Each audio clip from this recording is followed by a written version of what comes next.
महाराष्ट्र कमजोर करण्याचा प्रयत्न केला। मुंबई महाराष्ट्रातून ज्या पद्धतीनं व्यापार, उद्योग, रोजगार, अनेक महत्त्वाच्या आर्थिक केंद्र आमची ही गुजरातला नेण्याचा प्रयत्न केला आणि केलाच। त्याच्यामुळे अमित शहा यांच्या बाबतीत महाराष्ट्राच्या भावना तीव्र आहेत। आज ते गृहमंत्री आहेत, पण कमजोर गृहमंत्री आहेत। या महाराष्ट्राची कायदा आणि सुव्यवस्था पूर्णपणे ढासळलेली आहे।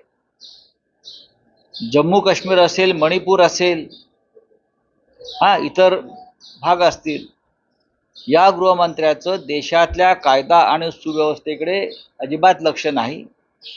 राजकारण, पक्षफोडी, लुटमार ह्यांना पाठिंबा देणं, मुंबई लुटणं